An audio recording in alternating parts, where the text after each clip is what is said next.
হিসাবে আজকে একত্রিত হয়েছে, তার সাথে সহপাঠী হচ্ছে বীজপুরের প্রথম নাগরিক। ঠিক, কতটা আনন্দিত এবং happy? মানে এটা ভাষায় প্রকাশ করার মতো নয়। স্কুলে একসঙ্গে পড়া, স্কুলের একরকম শৃঙ্খলা, সেই শৃঙ্খলাকে অতিক্রম করেছি আজকে প্রায় 24 বছর। 2002 সালে এইচএস, 2026 সালে 24 সালে, তো 24 বছরে জীবন অনেকটা জল গড়িয়েছে। তারপরে যখন শুনেছি সহপাঠী স্কুলে ওই সময়টা কাটিয়েছি, একজন এমএলএ হয়েছেন, বীজপুরের বিধায়ক প্রথম নাগরিক হয়েছে, আমাদের গর্বে কিন্তু বুকটা ভরে উঠেছে। এবং আমি চাইবো, আমরা সকলের তরফ থেকে চাইবো যে বীজপুরের উন্নয়ন, আমাদের উন্নয়ন, মানুষের উন্নয়নের জন্য আমাদের সহপাঠী কিছু করে যাবে এবং ইতিহাসে সেটা লেখা থাকবে। এটাই ওর কাছে আমাদের আবদার থাকবে হারনেটের প্রাক্তনী হিসাবে। আর কি কি আপনারা রাখছেন? অবশ্যই একজন শিক্ষক আমি নিজে, স্বভাবতই বিধায়কের কাছে থাকবে শিক্ষার একটা আমূল পরিবর্তন হোক। আমার স্কুল হারনেট হাই স্কুল, তৎসহ ইন্ডিয়ান গার্লস, পাশে সরকারি অধীনস্থ যা স্কুল আছে সেই স্কুলগুলোর পরিকাঠামোগত উন্নয়ন হবে, ছাত্রছাত্রীতে ভরে উঠবে স্কুলগুলো, কারণ শিক্ষার উন্নয়ন হলে সমাজের উন্নয়ন হয়। আর সুদীপ্ত একাধারে যেমন তার বাচন, অর্থাৎ সে সুবক্তা, এবং আমরা ইতিমধ্যেই দেখেছি কিছু কাজ ও আমাদের জন্য করেছে, মানুষের জন্য, বীজপুরের মানুষের জন্য। আমাদের দৃঢ় বিশ্বাস আগামী দিনে আমাদের এই কথাগুলো সুদীপ্তর কানে পৌঁছাবে এবং আমূল পরিবর্তন বীজপুরের আসবে।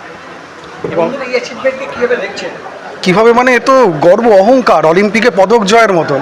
বন্ধু এমএলএ সাহেব, এটা বলতে পারি, মানে নিজের মেয়ের কাছে যখন বলি, ওই বন্ধু আমার সাথে পড়তো, আমরা একসাথে পড়তাম, মেয়ে একই স্কুলে ওর মেয়ে পড়ে, মেয়ে গর্ববোধ করে, বাবা তোমার বন্ধু এমএলএ, ঠিক আছে। তৃপ্তি মানে কথায় প্রকাশ করা যাবে না। অনেকক্ষণ চেষ্টা মেটানোর পরে জল খেলে যেমন চেষ্টাটা মেটে, ওই রকম একটা মিটেছে। এবং তার থেকেও বড় কথা, ও যেভাবে কথা বলেছে সেই কাজগুলোও করে দেখাচ্ছে, সেটা আমাদের কাছে অনেক বড় বার্তা। Apart from all political ideology, আমরা তো সবাই একরকম রাজনীতির চিন্তাভাবনা নয়, কিন্তু আমরা জানি ওর প্রতি একটা দৃঢ় বিশ্বাস আছে, এই তৃপ্তিটা আছে যে কাজগুলো ও করবে, আমার দৃঢ় বিশ্বাস।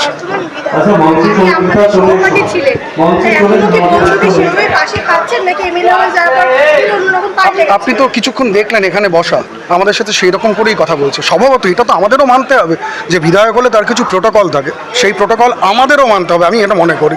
তো স্বভাবতই তারপরেও ও যেভাবে আমাদের সাথে সহযোগিতা করেছে, ওভার ফোন, এই হলটার ব্যবস্থাপনা, সবার সাথে অসাধারণ, আমরা তৃপ্ত। এবং আইনি সহায়তার ব্যাপারেও আমি একটা কথা হয়েছে যে অনেকে আমাদের বীজপুরে বা আমাদের আনুষঙ্গিক হালিশহরে অনেক আছে যারা ঠিকমতো আইনি পরিষেবাটা পায় না।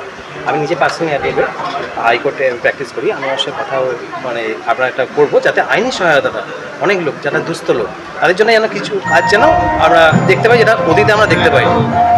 আমি প্রশান্ত কুমার দাস, আমি একজন শিক্ষক সরকারি স্কুল।